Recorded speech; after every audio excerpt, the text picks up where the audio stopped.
Okay, guys, let me tell you, I've had this book sitting around for years, and it's called The Comte de Saint Germain, The Secret of Kings.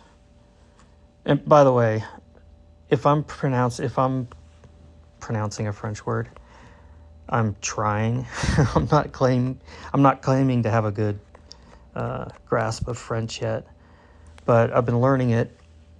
And so when I go to read a French word, I'm going to read it as if it's in French and do my best.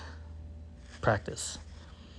Anyways, The Comte de Saint Germain, The Secret of Kings, by Isabel Cooper Oakley. And this woman who wrote the book, I think it was 1912 that this book was written. And so she died in like 1915. I might be reading that actually to you guys. So yeah, this was back in the 1800s mainly that she knew this guy, Saint Germain. And she knew of other people that knew him who, this guy had like a huge impact on the world and maybe still does. I don't know if he's alive. There's people who've claimed he is, and I have no proof or otherwise. But what's interesting in this book that this is what made me get really interested when I started reading, that both his enemies and those who loved him, and by the way, many of his enemies were mostly on the religious side. Religious leaders hated him. He was a hater, Saint Germain. He's described this way by many people. This isn't just somebody writing a book. Like, oh, I knew this guy, and here's what he was.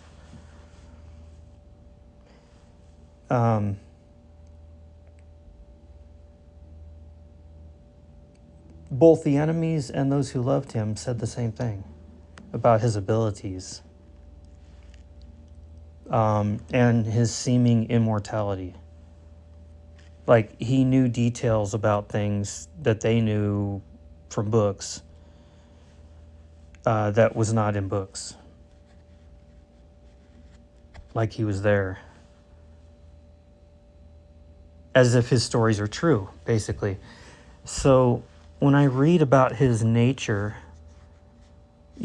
keep in mind, he's being described by his enemies and those who loved him, which means that the agreed upon part of each testimonial is that which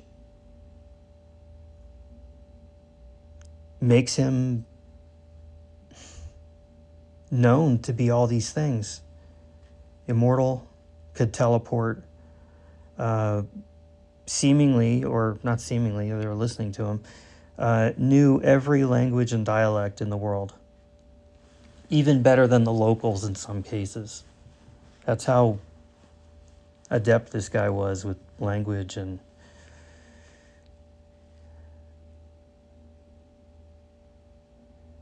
okay, so it's inspiring. That's what I'm saying right now. This is really inspiring.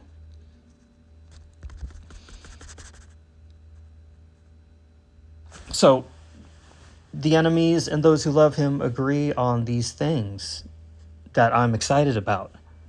So the truth is going to lie somewhere in between. If there's fabricated versions on either side, there's going to have to be some truth that it's based on. Nobody believes things that don't have some truth at least. Deception needs to use truth, manipulate the truth. And it becomes effective that way because people accept it because they know of some portions to be true. So they just take it all as truth.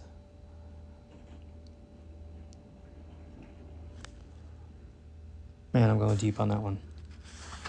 Basically, this guy checks out. Like, only the facts remain when the bullshit falls away. And the bullshit's on one side or the other, but the truth is somewhere in between, and those remain. And the truth is now saying that this guy was alive at least thousands of years. The timeline's interesting because of the whole mud flood Tartaria that we're talking about, people from the 1700s, you know.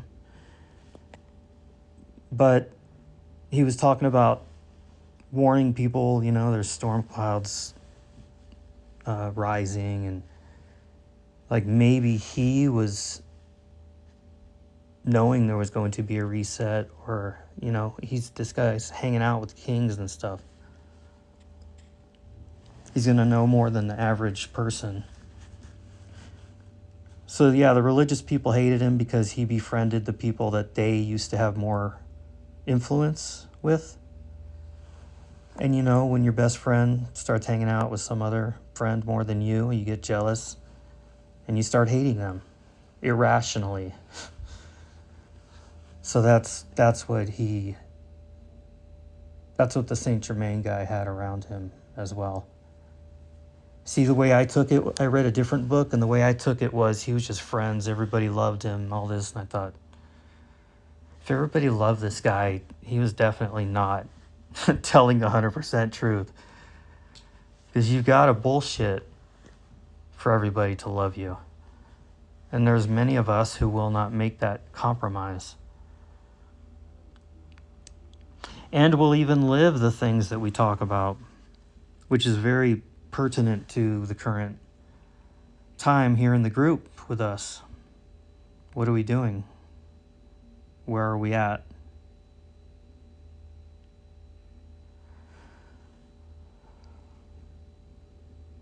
I mean, what are you content with in this world, in this life, in your influence over what happens with you, firstly, and all around you?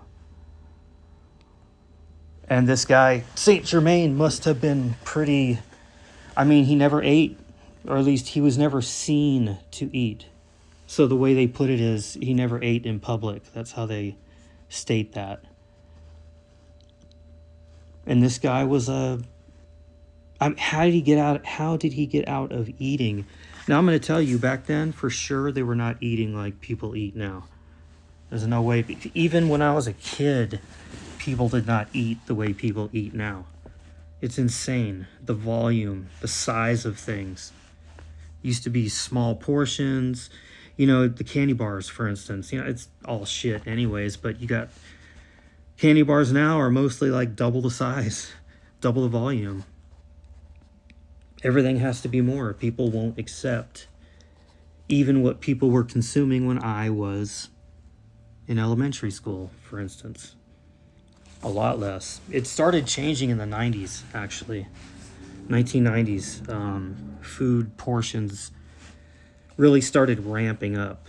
Now the ingredients have mostly always been shit, but mainly since or after World War II, where a lot of chemical companies were making chemicals to kill people, and now they needed to, you know, keep selling their chemicals, so they started putting it in the food. So-called food. So yeah, a lot of things have changed. You know, people were never fat back then. Maybe they're fat now because of, you know, partly because of the toxins. Obviously, when a toxin enters the body creates a fat cell to quarantine the toxin and protect you. So it makes you fat. There's other ways we can get fat. We can get fat just from being depressed. Killing off cells. Your pH becomes acidic, toxic. So we can do that even just with our own mindset. Okay, so without further ado, okay, let me remember, 10 minutes. So I'm going to tell everybody in my little edit, you know, maybe skip to the 10 mark, or I'm not even going to say that. I'm just going to say story begins around 10 minutes so people can have a choice to not listen to the whole thing. So Saint Germain, I'm in the publisher's preface, and there's a lot. There's a lot of preface. Let me make sure here what I'm looking at. It's travels. Yeah. Okay. Anyways, mystic and philosopher. He was perhaps one of the greatest philosophers who ever lived. The friend of humanity, wishing for money only that he might give to the poor. A friend to animals, his heart was concerned only with the happiness of others. Well, see, now this is the world's view, that he was concerned only with the happiness of others. That's their take on it. Okay, I have to stop the clip. Phone call coming in.